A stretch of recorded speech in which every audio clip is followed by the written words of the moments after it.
Alyssa, how are you doing today? Hi, I'm doing good. How are you? Absolutely fantastic. What has this journey been like for you this morning? Because I mean, as the day is growing and stuff like that, you've had the opportunity to share conversations with radio people and others that are involved in sharing your story. But what are you personally taking from these conversations? Honestly, number one, I'm learning how to answer questions as best as I can.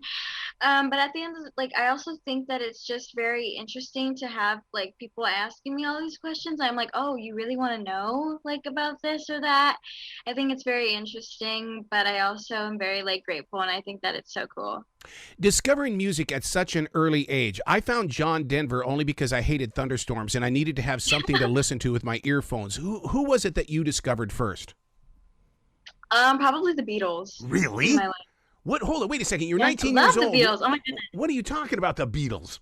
Oh my God. Yeah, I mean, I grew up listening to classic rock music, early 2000s pop and like all of that. Like my dad really like was a really big influence on like that sort of end of like listening to music. I literally know all the words to like every single Beatles song. Did you take in that documentary, Get Back? Oh my God, yes. Oh, what an experience. What I love about that is that I hope even yourself that you are filming everything that you're doing so that a documentary can be made about you 50 years from now. Oh my gosh, I always am I'm always like doing something as like whether it's taking pictures or videos, like I always try to document my experience because once it's like done, it's like that's it. Like I only get one shot at this, so I'm trying to make sure that I have it all. Do you see as a musician the evolution of music changing? It almost feels like things are becoming deeper. We can sing along with it quite well, but the mess there's something a little bit deeper in all the new songs.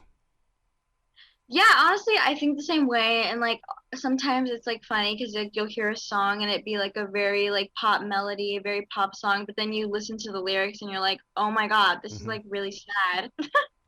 But yet at the same time, the way, because I talk with a lot of musicians and they'll say, but what is your interpretation? In other words, I'll try to dig in and get information about a song, and mum is the word to many of those musicians. Yeah, honestly, sometimes you can like take a song and interpret it in like many different ways. And honestly, it's just like how you feel like the song is. But also, there's like certain artists that portray a song to be a certain way and only that way. But like honestly, I feel like there's like a million possibilities when it comes to music and songwriting. Well, look at Imagine from John Lennon. When you really break down those lyrics, that's not a pretty picture he was painting. Oh no, not at all. Oh my goodness. Oh my God, that song is like it's so sad, but like it's a beautiful song. But then when you really look at it, the lyrics and what he's saying, you're like, oh my gosh. Oh, I'll give you a good example. I'm a mobile entertainer, so one of the things that I have to watch out for these days is content in songs. I love the idea that Soldier Boy gave us that song that we could dance to, but Crank That is a nasty song, and so is The Wobble. Oh my gosh. Like you can hear a song and be like, oh, this song's good, and then you look into it and you're like, oh, maybe we shouldn't be listening to it. Do you have to surround yourself with discipline like that? Even though you could, let's say you land that big contract, and they say, "Well, Alyssa, you're going to have to do this one because it's what the wave is." Honestly, I just always want to be true to me, and if I feel like something isn't me or if something is like inappropriate or like Yeah. just off for me, I probably wouldn't because I'm like, why would I do something that isn't truly like me? Well, see, I totally get that because that's like with podcasting and stuff like that. People go, "Why don't I ever hear you cuss?" I say, well, I'm not going to cuss. That's please don't make me want to cuss. We don't need that Yeah, kind of stuff. There's enough of that in the world. yeah, no, I agree. It's like, why would you ask someone to do something that they're not comfortable with? We got to talk about something here that was in the making before the rest of us found out about it. You grew up loving No Doubt, and then Gwen is oh my God, your team leader. How did this happen? I have no idea, but I remember just listening to No Doubt growing up and like loving it, like as anyone else would. Like it's good music, um, but um, auditioning for the show and getting the song "Don't Speak" and being like, oh my God, like I'm gonna sing this for Gwen Stefani, like was the most like mind blowing thing I've ever like. Oh my God, I can't even wrap my head around it. But the whole process of like singing the song and like going over it in my head. I'm like, how am I gonna do this in a way where Gwen thinks that I'm doing the song justice? And then I mean, I guess she thinks so. So When you break down a song like that, because I mean that's one of the things that a lot of listeners and viewers don't understand is how we process music. Is that the music theater person inside of you saying, okay, look, okay, if this is what they're going to share by way of lyric, I've got to be able to act out this song so that they feel it. yes, 100%. That's exactly how I do things also because I do it not from just like music side of it. I also do it from a performance side of it because I've always kind of been more of like a performer, all but like also being a singer. But I feel like I was trying to portray the emotions that the song was talking about, but also like trying to like also like what I said earlier, trying to do the song justice, but also not overdoing anything because I feel like when you overdo it, especially for the person who wrote the song and like she wrote the song, it was her life experience. Like obviously you don't want to touch into that a little too much because it could be like overstepping boundaries. So I was trying to be as respectful as possible. Hailing from Fresno, we know that California is blessed with so many beautifully talented people, but we don't hear much about Fresno. Are you going to be that person? Yes, a Yes. 100%. I don't know anyone that's from Fresno, like that's done really anything like this. I know there's people like in like other cities that like have been like on the show, but like no one from where I'm from. So I really wanted to just I don't know. I feel like I just want to be like something good that comes out of my city because nothing really good does come from Fresno, if I'm being Yeah. honest. Well, no, I understand that because I've been blessed with the opportunity to talk with a lot of the voice singers for many years. And the thing is that when it comes to California, it's interesting to see how San Francisco, Pasadena, as well as you get down into LA and San Diego, those are all regional areas. And really, they break it down like that. They no, you don't have that LA sound. You're not enough San Diego for me right now. And that's what's really tough about California. Yeah, I agree. It's just like it's either one or the other. Like I Fresno's in the middle of California, so it's like you can either go north or south. So it's like I don't know. I feel I just am in my own lane Yeah. because everyone has like oh you're from San Francisco, you sound like this blah blah. You're from LA blah blah. Like I'm just me. Well, isn't it? Doesn't that help prepare you then for because the way that you grew up with music in your family and everything like that? That it was almost like the starting gate for you as you enter the world. Now it's like all of these genres are around you. Now you get to be you. Yes. Oh my goodness. I have taken like so many like influences and I feel like for me and something that's really like cool for me because I feel like I've like sang like in my life just like almost like every genre that I could possibly think of and like trying to pull it off because like I always like in my head like whenever I've like wanted to do music or anything I've never wanted to be stuck in one lane where it's like oh you have to be this type of Hmm. artist and this type of person and like yeah, sometimes it could be confusing if you're doing like a million different genres, but like obviously I'm not gonna do that. But I feel like being able to pull off any genre and making it your own is really like important, like as an artist, because I feel like a lot of people can't do that because it's just like difficult. But I try. But you're doing the right thing because I'll tell you what. One of the stories that I keep hearing over and over from these bands and stuff like that are releasing brand new music is the fact that they'll say, "Don't put." A label on it. We're not a metal band anymore. We're just a great rock band, and so they're trying to break away from those labels. Yeah, I think that that's really important because I feel like if once you put a label on it, it's like you're stuck in a box. And I feel like if you're stuck in a box, like you're not going to be able to get out of it. Like I feel like you shouldn't put a label on it. If I mean if like you want to, like that's completely fine. Like if you're just completely country, do your thing.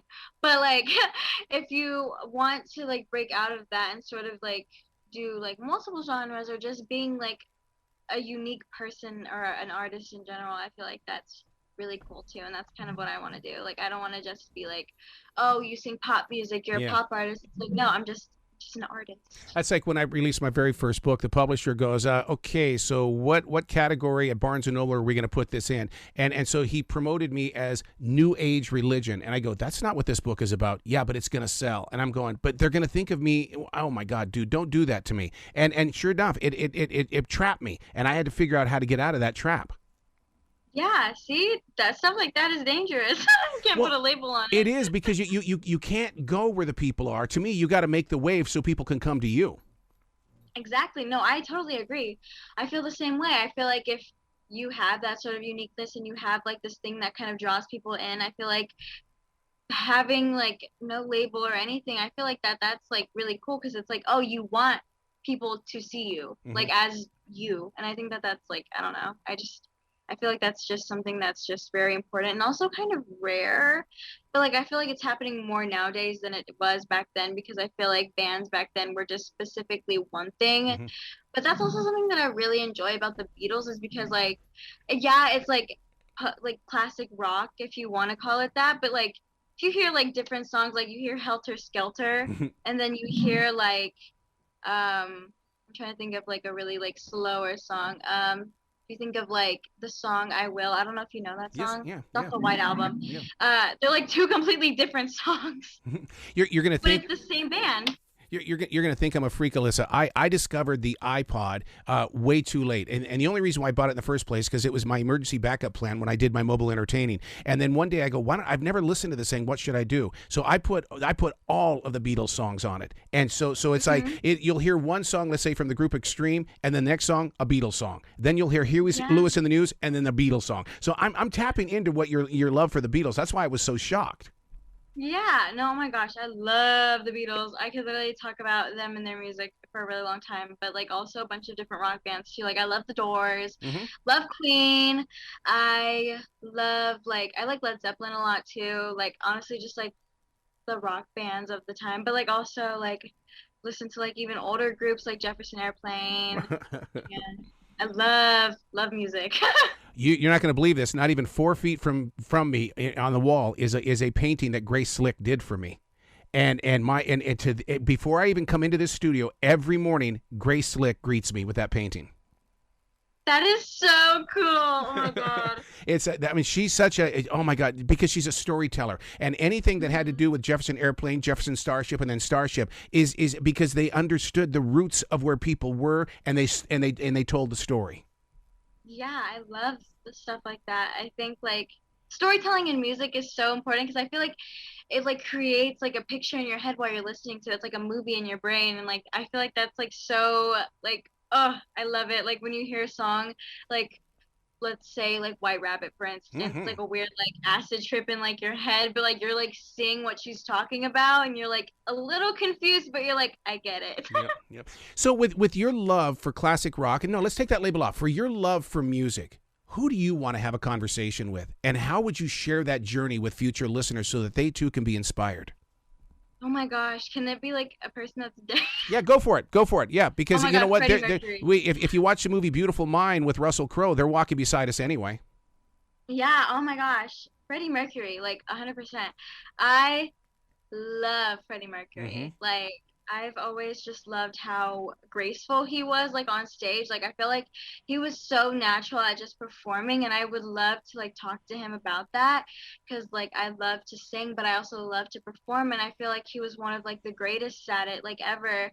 And so I would love to pick his brain on that and like see where he gets his inspiration from, and like how he just like snaps into it. Like I feel like he was just always meant for that though. How many times have you seen Bohemian Rhapsody? I'm up to 7 times. I feel like I've seen it more than that. I remember like the first time like I watched it, I was like, oh my God, and then I like replayed it again because I was like, I have to see it again. I think I've seen it at least like 10 times. I'm not even kidding. Like I love that movie, and I think that Rami Malek did a really good job at playing Freddie Mercury. So now, have your parents sat down with you and talked about their personal experience with the group Queen? Because I mean, I this is going to age me here, but I've been there since day one of their songs, and to hear them come across an AM radio when I was a kid, I mean, it just totally blew me away. Oh yeah, both my parents love Queen, and so whenever like we're around the house, like they were always playing like funny stuff, and like me and my dad have this like really like morbid like it's a joke, it's like an inside joke with me and him because we think it's funny. We have this like funny little like joke where we're like, oh my God, like my dad was like, when I die, he was like, at my funeral, you're gonna get a boombox, you're gonna play another one, Bites the Dust, and Yep. I was like. Yep. Yep. I was like, oh my God, that is so terrible, but it's hilarious. And so like me and my dad, like we always just like listen to the music together. But so does my mom. My mom loves like Killer Queen. Like obviously Hmm. that's like incredible song. But yeah, and I also like I don't know, like it's always just been around. Love Queen. Queen is amazing. And we watched the Netflix documentary, I think it was on Netflix, with oh my God, what is his name? Oh my gosh, what's his name? It's Adam. Oh, yeah, yeah, yeah, yeah. From American Idol. Yes, yes, yes. Oh my gosh, Yeah. I don't know why I can't remember right now, but I know him and I love him. I just you know what I'm talking about Yeah. though, Yeah. how he was Queen and like how he didn't want to be Freddie Mercury, but like they like Brian and Roger like they loved working with him, so like I thought that was really cool and like I like what an experience. I'm like wow, you get to work with the Queen, like what? Well, he totally sets up the concert. When I caught them here in Charlotte, when he walks out there, he says, "I'm not Freddie Mercury. I'm not going to impersonate Freddie. Tonight, I am Adam, who happens to be playing with the group Queen." He totally Adam sets Lambert. you up, and all of a sudden, you're taken away by this entire performance. Yeah, he's an incredible vocalist. I remember watching him and I was like, wow, how did you not win American Idol? um, I remember his name. It's Adam Lambert. I don't know Yep. how I Yep. forgot. Well, But yeah, because we get it confused with Adam Levine. It's too close. yes, right. Um, I'm like, who, there's so many Adams. Um, but yeah, I love that he like isn't trying to be Freddie. Like he knows he's not, and I don't think anybody could ever be him. Right. Like Freddie is just like he's his own entity. Like I don't know. But he's incredible, and I love like what he's done with the band, and I think that like I feel like he is doing like right by Freddie though by like not trying to be him. Yep, yep. See, now it's your chance to bring glam rock forward with a female lead vocalist that's on her way to the Rock and Roll Hall of Fame. All right, we just planted Oh, the that'd be seed. so cool. Oh my gosh, I can't. Oh, that'd be so cool. Alyssa, you got to come back to this show anytime in the future. The door is always going to be open for you.